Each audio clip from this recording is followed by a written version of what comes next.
Hello friend, welcome back to my new blog. आशा करते हैं कि आप सभी स्वस्थ होंगे, मस्त होंगे और बहुत ही अच्छे होंगे। आज हम अपने मामा के यहाँ जा रहे हैं। अपने मामा के यहाँ हम इसलिए जा रहे हैं क्योंकि मेरे मामा की शादी है 8 मई को, इसलिए हम वहाँ पे जा रहे हैं। और हम वहाँ जाने के बाद आपको दिखाते रहेंगे, तेल पूजन से लेकर शादी और सब कुछ दिखाते रहेंगे कि गाँव में शादी किस तरीके से होती है। हम आपको दिखाते रहेंगे। हम जाने वाले नहीं थे, जाने वाले इसलिए नहीं थे क्योंकि 14 मई को मेरा पेपर है, तो इसलिए हम जाने वाले नहीं थे। लेकिन मेरे मामा अकेले हैं और मेरे कोई मामा नहीं है। मौसी मेरी 3 है, तो लास्ट है, इस वजह से वो कह रहे थे नहीं तुम्हें आना पड़ेगा मेरी शादी में। इस वजह से मेरी मजबूरी हो गई कि हमें जाना पड़ेगा, वरना हम जाने वाले नहीं थे। और मेरे मामा ना तो मेरे नाना हैं, हम अपने नाना को खुद नहीं देखे हैं। मेरी नानी भी बहुत छोटी, हम बहुत छोटे थे तब ही मर गई थी। तो ना तो मेरे नाना है ना तो मेरी नानी है, सिर्फ़ और सिर्फ मेरी मौसी छोटी वाली, वही मामा की देख रेख करती थी। और अब मतलब मामा मेरे कुछ खास नहीं कमाते, लगभग हमें लगता है कि 30-31 साल उनकी एज हो गई होगी, लेकिन वो बीमार रहते हैं और कुछ ज़्यादा नहीं कमाते। इस वजह से जो भी मतलब सारा खर्चा होता है वो मेरी मौसी देखती हैं उनका, और शादी का खर्चा और सब कुछ ये सभी लोग, मेरी मम्मी और सब मिलके उनका उठा रही हैं। हम आपको वो शादी दिखाएंगे जो शादी मतलब एक क्या कहा जाए कि कैसे परिवार का, ना तो मेरे नाना ना तो नानी, मामा भी मेरे कुछ खास नहीं कमाते, लेकिन वो किस तरीके से उनकी शादी हो रही है कैसे, हम आपको दिखाएंगे ज़रूर। और अब हमें जाना है तो हम तैयार भी नहीं हुए हैं, मतलब लगभग तैयार ही हो गए, लेकिन अपना कपड़ा भी हम नहीं चेंज किए हैं जो पहन के हमें जाना है। तो हम चलिए पहले अपने सामान, अपने बैग को पैक कर लेते हैं और इसके बाद फिर हम आपको दिखाते रहेंगे जैसे भी होगा। और चलिए पहले हम अपने बैग को पैक करते हैं। ये मेरा बैग है। अब हम अपने सारे सामान को इसमें रखेंगे। देख लीजिए, ये सब साड़ी और कपड़े हैं, इसको हम अपने बैग में रखते हैं। ये भी मेरा लहंगा, हम इसको भी रख लेते हैं। अब देख लीजिए, हम सारे सामान को रख दिए हैं, अब बंद कर लेते हैं।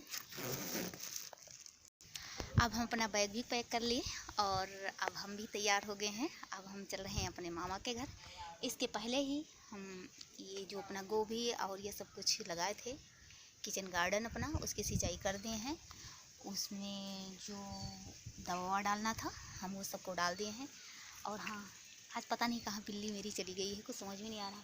अभी तक आके बैठ के बहुत देर तक बैठी थी और परेशान कर रही थी, कुछ समझ में नहीं आता, बहुत ज़्यादा परेशान कर रही थी, लेकिन पता नहीं कहाँ चली गई। अब तो हम 3-4 दिन नहीं आएंगे तो वो भी परेशान हो जाएगी। और जो हम अपना सब कुछ लगाए हुए हैं यहाँ पे खुद, क्योंकि इसकी देख रेख हम खुद ही करते हैं, तो इस वजह से अब इसे भी फ़ोन करके बोलना पड़ेगा कि इसे पानी दे दो, नहीं तो फिर ये सारे सूख जाएंगे, क्योंकि हवा बहुत तेज़ चल रही है और धूप भी कुछ ज़्यादा तेज़ है। और बिल्ली तो इतनी ज़्यादा दिमाग ख़राब करके बहुत परेशान करती है, हमेशा पैर के बीच में होते हुए चलती है। अब इस वक्त ऐसा हो गया है कि बस थोड़ा सा खाएगी, इसके बाद रख के फिर चली जाएगी, फिर पीछे दौड़ती रहेगी, इसी तरीके से करके बार बार वो परेशान करती है। खैर, हम जब रहते थे तो इसी तरीके से वो करती थी बार बार, तो फिर हम किसी तरीके से देके उसे खिलाते थे। लेकिन अब हम नहीं रहेंगे तो इसी तरीके से तंग करेगी, तो हर कोई उसे मार के भगाएगा।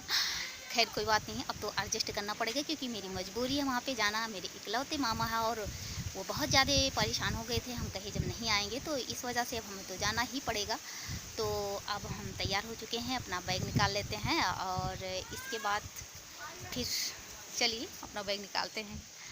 और क्या, और तो सबकी सिंचाई हम सब कुछ कर ही दिए हैं कि जिससे किसी को और दिक्कत ना हो, तो इस वजह से हम कर दिए हैं पहले से ही। चलिए अब हम चलते हैं अपने मामा के घर, अपना बैग हम ले लिए हैं। आओ,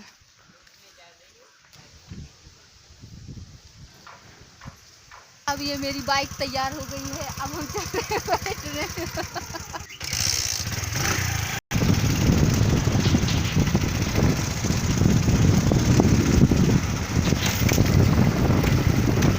मामा इंतजार करते बाकी, अब आओ एक बाद चलो आटा लेके आओ, एक बाद गैस लेके आओ।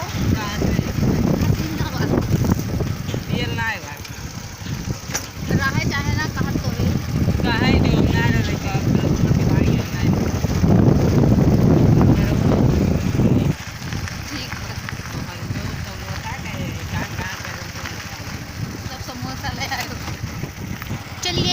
मिलते हैं हम अपने अगले ब्लॉग में अपने मामा के यहाँ।